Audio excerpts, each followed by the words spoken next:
गणाचार्य श्री 108 विराट सागर जी महामंडराज के चरणों में जनसंतवाणी परिवार का त्रिवार नमोस्तु नमोस्तु नमोस्तु।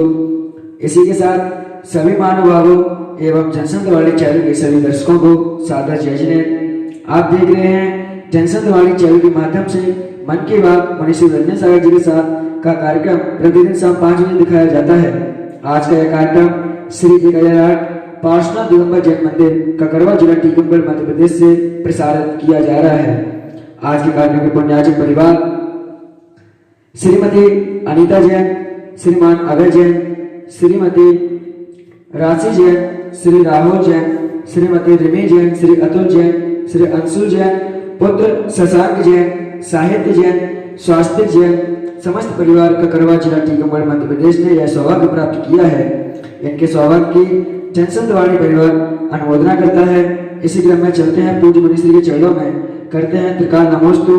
हे स्वामी नमोस्तु नमोस्तु नमोस्तु।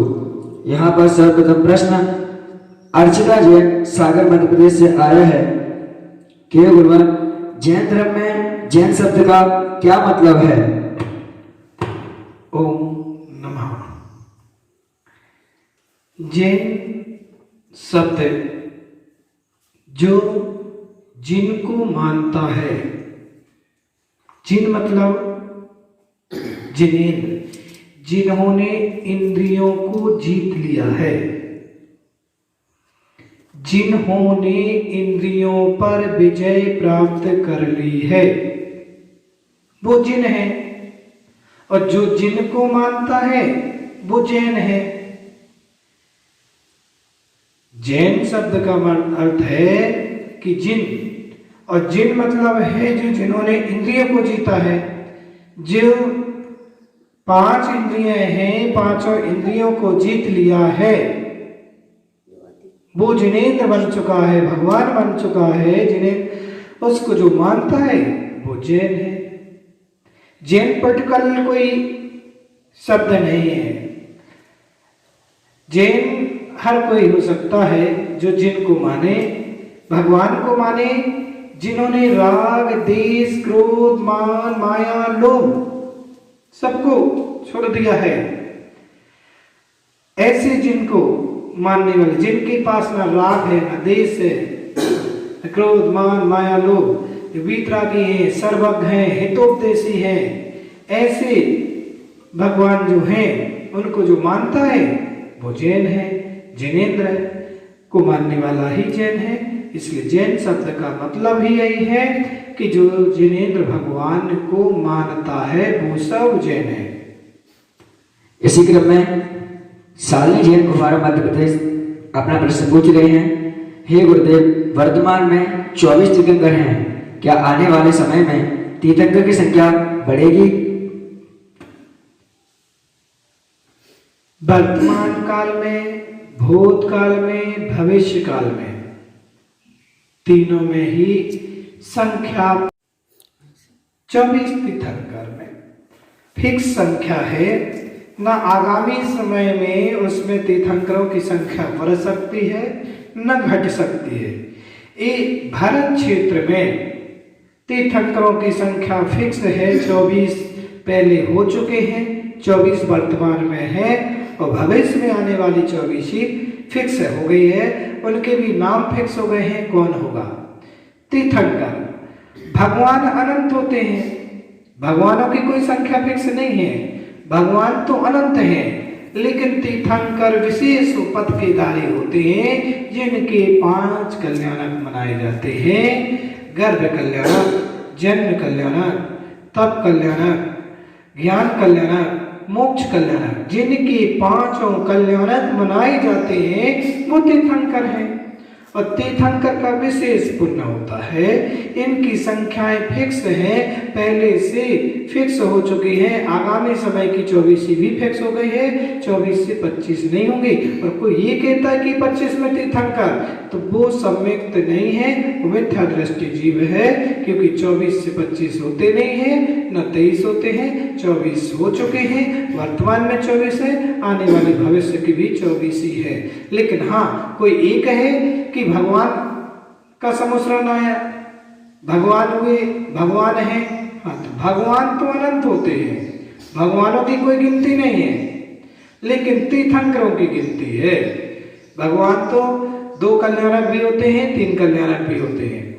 जो भगवान बनता है उसके 2 कल्याणक, 3 कल्याणक भी होते हैं, क्योंकि गर्भजन तीर्थंकरों के होते विशेष पुण्य है। गर्भ कल्याणक के पहले ही रत्नों की वर्षा होना प्रारंभ हो गई। सौधर्मेंद्र ने वहां पर देवियों को, अष्टकुमारियों को, 56 कुमारियों की मां की सेवा के लिए भेज दिया। विशेष पुण्य है, विशेष उत्सव होना प्रारंभ हो गया। लेकिन सामान्य में जन्म लिया, गर्भ में आए, उसके बाद फिर उनको वैराग हुआ, दीक्षा कल्याणक, तब कल्याणक, ज्ञान कल्याणक, फिर उनका गंधकुटी आदि लगती है और फिर मोक्ष हो जाता है। तो सामान्य भगवान अनेक होते हैं। इसी क्रम में यहाँ पर संवेग जैन सागर मध्य प्रदेश से एक प्रश्न आया है। हे स्वामी, जब मुनिश्री अपने चातुर्मास की घोषणा कर चुके हों तो क्या किसी अन्य समाज के श्रावक की भक्ति देख अपने चातुर्मास को परिवर्तित कर सकते हैं क्या? मुनि अन्यथा भाषण, मुनियों के भाषण अन्यथा नहीं होते हैं। मुनियों के भाषण झूठे नहीं होते हैं, उनका सत्य महाव्रत हुआ करता है। यदि उन्होंने अपने मुख से पूर्णतः घोषणा ये कर दी है कि 100% यहाँ चातुर्मास होगा, तो भक्ति के प्रभाव से वो नहीं जाएंगे। लेकिन विशेष परिस्थिति कभी ऐसी आ जाए कि समाज में कलह हो जाए, कोई महामारी नगर में आ जाए, कोई उपद्रव, प्राकृतिक उपद्रव हो जाए, तो फिर वो अपना चातुर्मास चेंज करके दूसरी जगह जा सकते हैं। लेकिन भक्ति के प्रभाव से नहीं जाएंगे, क्योंकि उन्होंने वचन दे चुके हैं। हाँ, ये कह दिया है कि 90% आपके यहाँ चातुर्मास होगा, तो 10% उनके हाथ में है, तो वो कहीं दूसरी जगह भी जा सकते हैं। 55% में, 98% में, तो भी 2% है तो जा सकते हैं। फिर वचन झूठा नहीं हुआ तो वो चेंज कर सकते हैं।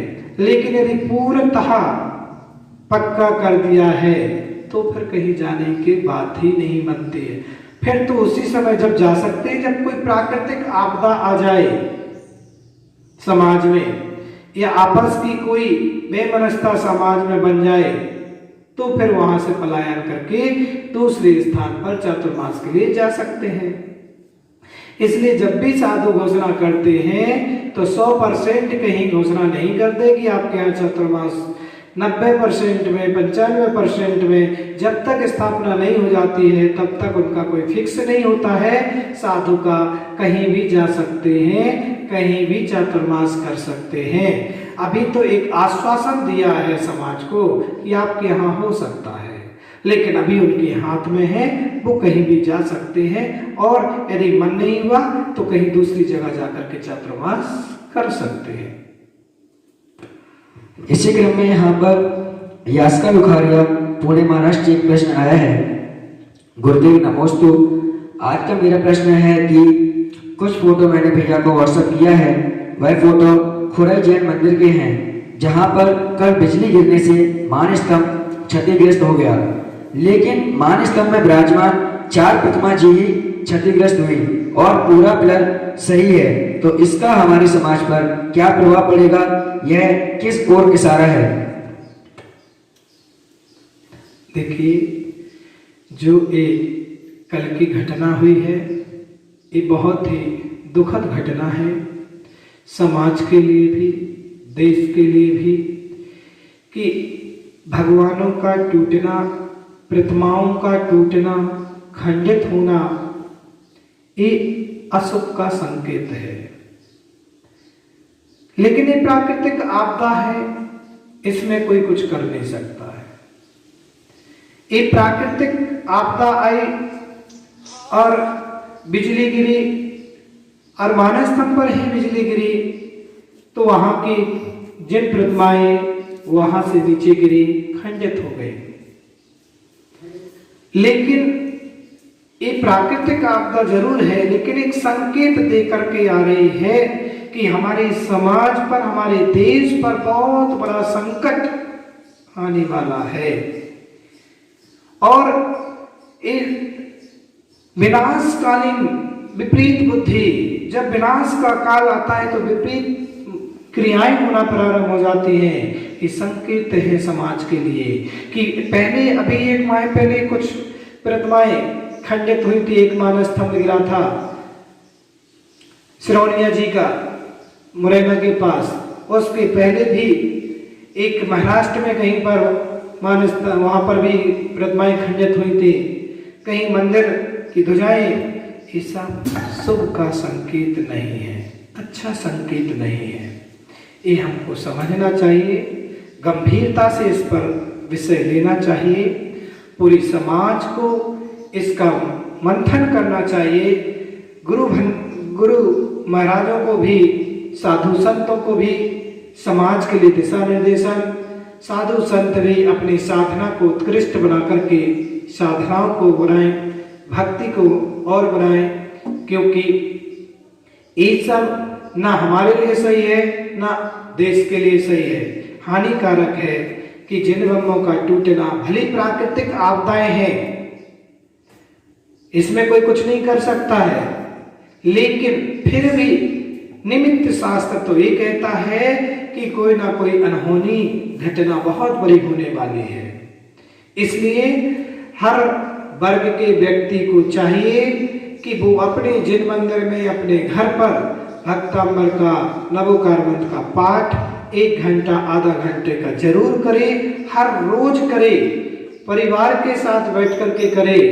और जितना ज्यादा से ज्यादा हो सके तो हमें बड़बड़ाए पॉजिटिव करना चाहिए, अपनी एनर्जी को पॉजिटिव करना चाहिए और बेमनस्थाओं के मनों को निकाल करके, जो हमारे अंदर बेमनस्थाएं आपस की चल रही हैं, समाज एक दूसरे को, साधु संतों के बीच में एक दूसरे को, इन सब को खत्म करना चाहिए और एक लक्ष्य लेना चाहिए कि भगवान की भक्ति ही हमारी सर्वोपरि है और वही भक्ति ही सर्वोपरि होकर के हम भक्ति कर सकते हैं।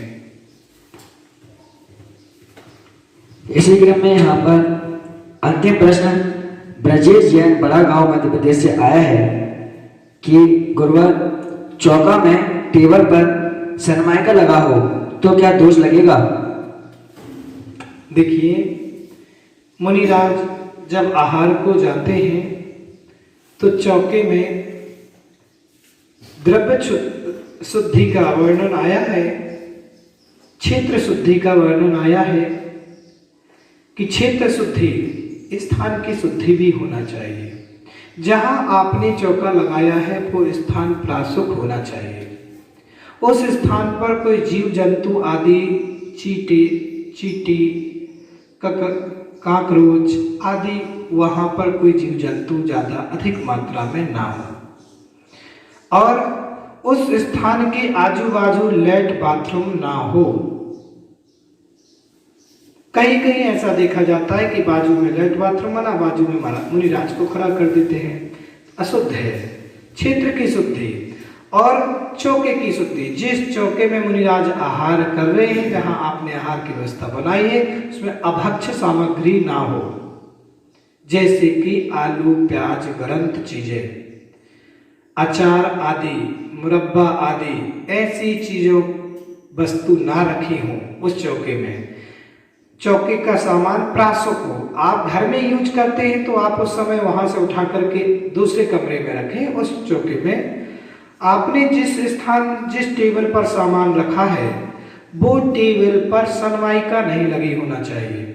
सनमाइका लगी होगी तो सनमाइका अशुद्ध होती है, क्योंकि हम लोग जयपुर में जब 2012 में थे तो पूज्य गुरुदेव विराट सागर जी महाराज वहाँ यति सम्मेलन कराया तो सारे साधु हुए।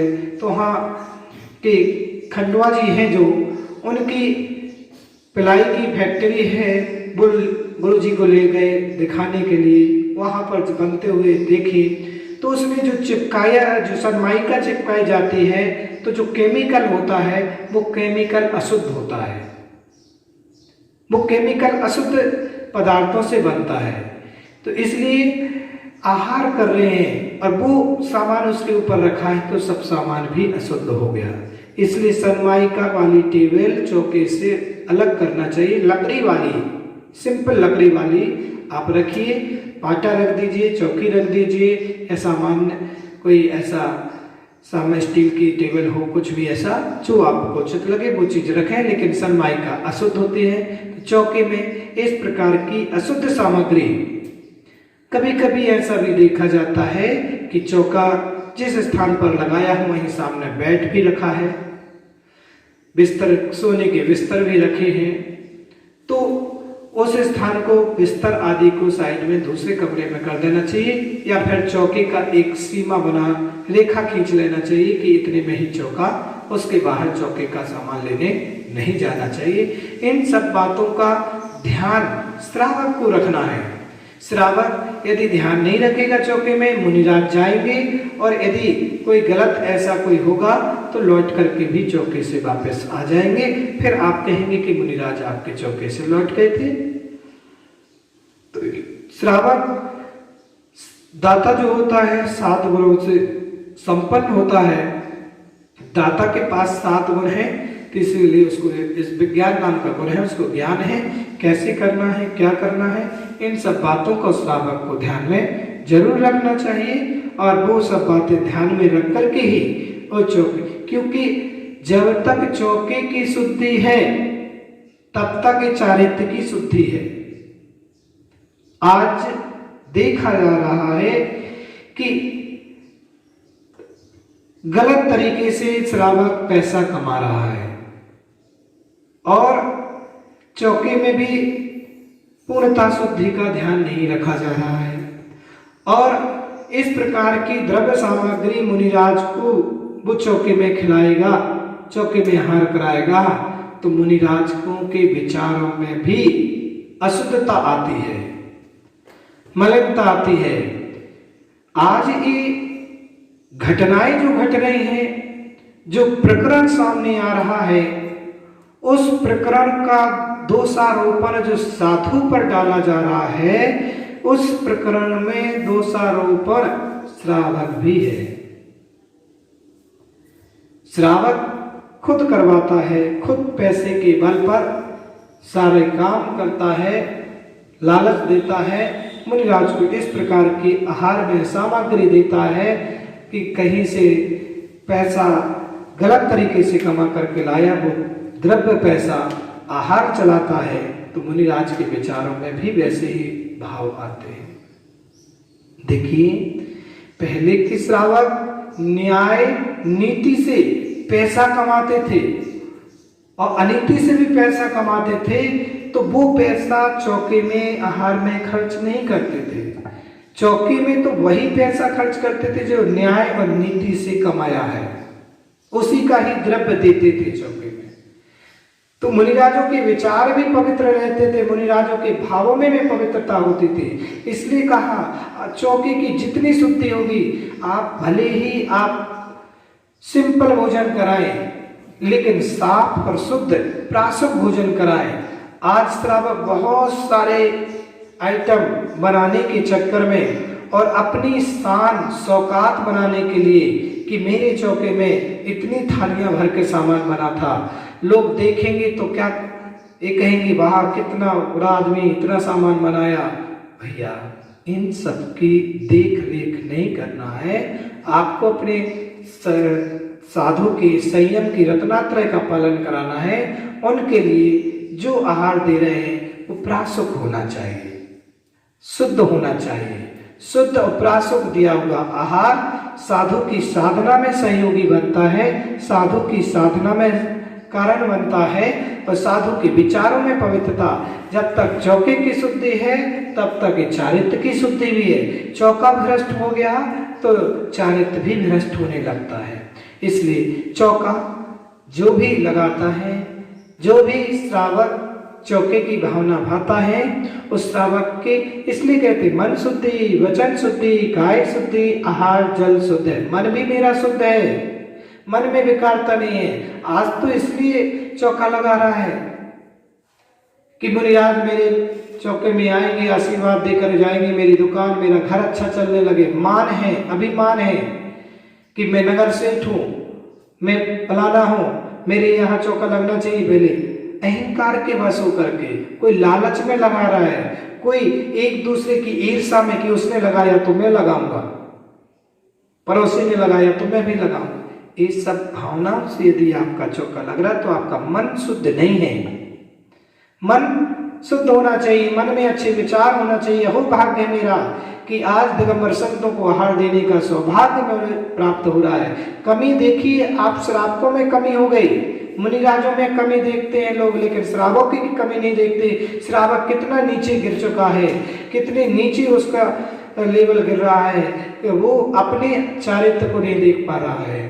साधु को आहार देते समय उसके मन शुद्ध होना चाहिए, वचन भी शुद्ध होना चाहिए, काय भी शुद्ध होना चाहिए, शरीर की शुद्धि भी होना चाहिए और द्रव्य भी शुद्ध होना चाहिए। और जो इस प्रकार की शुद्धि रखता है और फिर जो साधु आहार करता है तो वो साधु की रत्नात्रय निरतिचार पूर्वक पालन होता है। साधु की साधना निरतिचार रूप से पालन होती है। इसलिए कहा है कि बुंदेलखंड एक साधना के क्षेत्र में अभी बहुत अनुकूल क्षेत्र है। बुंदेलखंड के श्रावक बहुत अनुकूल साधना के लिए हैं और वो अनुकूलता पालन करा करके साधु की साधना कराते हैं। बुंदेलखंड के श्रावकों के बीच में इस प्रकार की कि वो दिखावा नहीं है, उनके पास नेचुरल है जो उनके पास है वो प्रकट करते हैं। भले ही वो चाहे मूंग की दाल खिलाएं चाहे लौकी खिलाएं, लेकिन मनोभावनाओं से खिलाते हैं, अच्छे विचारों से खिलाते हैं, पवित्र प्रासुक तरीके से। ऐसा इसका मतलब ये नहीं है कि पूरे देश के श्रावक दूसरे भावों से मलिन भावों, सबके विचार अच्छे हैं, लेकिन शुद्धि के मामले में देखा जाए तो बुंदेलखंड की शुद्धि अधिक है। इसलिए अन्य श्रावक ये ना सोचे कि अब हम लोग तो चौके के लायक ही नहीं बचे, ऐसा नहीं है, आप भी हैं। मन अच्छा, ऐसे हर जगह के श्रावकों के मन अच्छे होना चाहिए, पवित्र विचार होना चाहिए, शुद्धि पूर्वक, दिखावा नहीं होना चाहिए, नेचुरल क्रिया होना चाहिए, नेचुरलता में आपको चर्या कराना चाहिए। सभी भक्त अपने अपने यहाँ ध्यान रखें। कोई भी साधु संत आते हैं उनकी चर्या में सहयोगी बने, उनकी चर्या में सात्विक रूप से चर्या कराएं, सात्विक रूप से क्रिया कराएं और उनको आहार व्यवस्था करा करके उनकी आराधना, उनकी भक्ति में सहयोगी बने। क्योंकि जितनी सुविधा आप दोगे उतने ही विकृति आती है। इसलिए आप आगम के अनुसार क्रिया कराते जाएं और इसी भावना से आप सब जन संतवाणी पर प्रतिदिन की भ्रांति देखते हैं कि अपने मन की बात शेयर करते हैं यहाँ और आपके मन की बात सीधे हमारे साथ होती है, आपका समाधान करते हैं। आज अपन देख रहे हैं भगवान पारसनाथ स्वामी का समोसरण है जो बहुत ही प्राचीन सहस्त्र फणी पारसनाथ, जिसमें कोई प्रशस्ति नहीं यहाँ पर, और एक हजारों वर्ष प्राचीन प्रतिमा है। इतना विशाल समोसरण इस जिनालय में है, प्राचीन जिन बिंब है, मंदिर है। और एक ककरवाहा स्थित, ककरवाहा में 2 जिन मंदिर हैं, पारसनाथ जिन मंदिर, आदिनाथ जिन मंदिर। तो आदिनाथ जिन मंदिर के आपने दर्शन कल किए थे, आज आप पारसनाथ भगवान के दर्शन कर रहे हैं। घर बैठे ही आपको भगवान के दर्शन हो रहे हैं। आप वहीं से ही भगवान को नमोस्तु करिएगा। सभी भक्तों के लिए मेरा मंगल आशीर्वाद है और इसी मंगल भावनाओं से आपकी बुद्धि सद्बुद्धि हो, सद्ज्ञान हो, सदाचरण हो। पारसनाथ भगवान से यही प्रार्थना करता हूँ, भगवान विश्व में शांति हो, प्राणी मात्र में शांति हो। और जो कोरोना का डर भय लोगों के अंदर बैठ गया है, जो महामारी आज बहुत तेजी से फैल रही है, हे भगवान ये महामारी जल्दी से इस देश, इस विश्व से पलायन करे और लोगों के अंदर शांति हो, लोगों के अंदर अपने अंदर साहस हो। इसी भावना से मैं यही कामना करता हूँ भगवान से कि भगवान पूरे विश्व में प्राणियों की शांति हो, प्राणी मात्र में शांति हो। सबके लिए आशीर्वाद। ओम शांति, सर्व शांति।